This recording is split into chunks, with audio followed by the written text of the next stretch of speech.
সাকিব আল হাসানকে নিয়ে চমক দিয়ে স্কোয়াড সাজিয়েছে এশিয়ান স্টার্স। এশিয়ান লিজেন্ডস লিগে এশিয়ান স্টার্সের হয়ে সাকিব ছাড়াও খেলবেন মুরালি বিজয়, দিলশান মুনাওয়ারা, জয়সূর্যা, অলোক কাপালিরা। এছাড়াও আরও কারা আছেন স্কোয়াডে আর কবে মাঠে গড়াবে ম্যাচ তা নিয়ে থাকছে প্রতিবেদন। কয়েকদিন পরে এশিয়ান লিজেন্ডস লিগে এশিয়ান স্টার্সের হয়ে মাঠে নামতে যাচ্ছেন সাকিব আল হাসান। দীর্ঘদিন পর এই আসর দিয়ে আবারও মাঠে দেখা যাবে সাকিবকে। টুর্নামেন্টে অংশ নেবে 5টি দল: Bangladesh Tigers, Indian Royals, Afghanistan Pathans, Sri Lankan Lions এবং এশিয়ান স্টার্স। বাংলাদেশ টাইগার্স দলের নেতৃত্বে থাকবেন মোহাম্মদ আশরাফুল, যেখানে দলে রয়েছেন তামিম ইকবাল, নাদিফ চৌধুরী, ধীমান ঘোষ এবং জুবায়ের হোসেন লিখনের মতো ক্রিকেটাররা। অন্যদিকে এশিয়ান স্টার্সের স্কোয়াডে জায়গা পেয়েছেন সাকিব আল হাসান। প্রাথমিকভাবে বাংলাদেশ টাইগার্সের হয়ে খেলার আগ্রহ দেখালেও শেষ পর্যন্ত এশিয়ান স্টার্সের হয়ে মাঠে নামবেন সাকিব।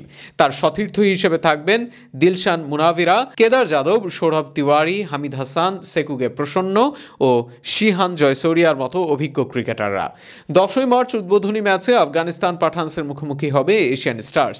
এছাড়াও 12ই মার্চ বাংলাদেশ টাইগার্সের বিপক্ষে মাঠে নামবে সাকিবের দল। রাজস্থানের মিরাজ আন্তর্জাতিক ক্রিকেট স্টেডিয়ামে অনুষ্ঠিত হবে টুর্নামেন্টের সবকটি ম্যাচ। সাকিবের দলে আলোচিত দিলশান মুনাভিরা, সৌরভ তিওয়ারি, লাহিরু ছাড়াও আছেন থিরেমান্নে, মেহরান খান, কেদার যাদব। তাছাড়া শিহান জয়সূরিয়া, আয়ান খান, মাহবুব আলম, শাহবাজ নাদিম ও সেকুগে প্রসন্ন আছেন স্কোয়াডে। পারভিন্দর আওয়ানা, হামিদ হাসান, অভিমন্যু মিঠুনের সাথে কোনো সূত্র বলছে অলোক কাপালিও খেলবেন এই দলে। অন্যদিকে সদ্য সমাপ্ত বিপিএলে ফরচুন বরিশালকে নেতৃত্ব দিয়ে দলকে শিরোপা জিতিয়েছেন তামিম। আন্তর্জাতিক ক্রিকেট থেকে অবসর নিলেও ঘরোয়া ক্রিকেট ও বিভিন্ন লেজেন্ডস লিগে খেলার ইচ্ছের কথা জানিয়েছিলেন তিনি।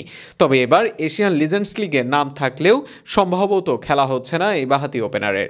এ প্রসঙ্গে তামিম নিজে গতকাল বলেন, না, আমার এখনও পর্যন্ত ভারতে যাওয়ার কোনো পরিকল্পনা নেই। তারা আমাকে 2টি ম্যাচ খেলার অনুরোধ করেছে, তবে আমার যাওয়ার সম্ভাবনা খুবই ক্ষীণ। অবশ্য অনেকেই আশায় বুক বেঁধেছিলেন সাকিব তামিম লড়াই দেখার জন্য।